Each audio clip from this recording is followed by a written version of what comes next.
Also new tonight, the Texas Tech University system is telling campus leaders to limit discussion in the classroom of transgender and non-binary identities. It's part of a larger conversation about what is taught in university classrooms. As KVUE's Daniel Perot tells us, there are questions about how the guidance will play out and concerns for LGBTQ+ students' mental health.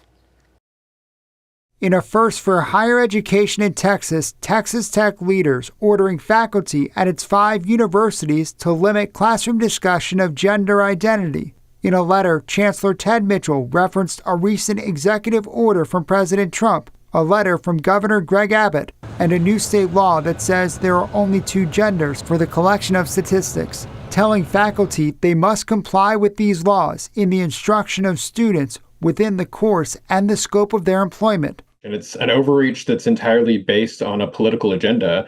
It's being implemented without an actual basis in legislation. And I think it's very clearly violating the principles of academic freedom. The guidance comes after one of the universities mentioned in the letter, Angelo State University, told faculty to not discuss transgender identities. Legal experts dispute Mitchell's characterization of state and federal law, which do not prohibit instruction on this topic in college classes. An executive order isn't law, or a letter from the governor can't create law, or this particular piece of legislation isn't actually even about this.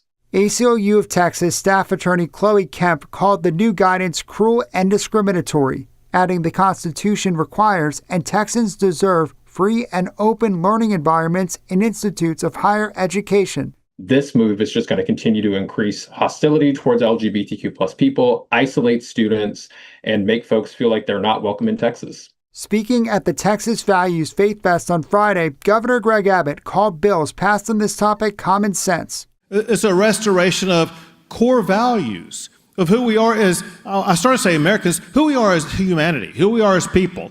Mitchell's letter doesn't explicitly say what can and cannot be acknowledged in academic discussion.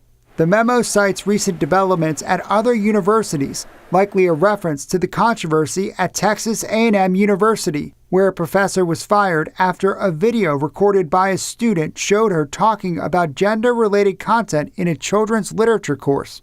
2 administrators were demoted and the university president resigned. When we are limiting what we can learn about, it is not adequately preparing students to actually enter a world and a state that is diverse as Texas.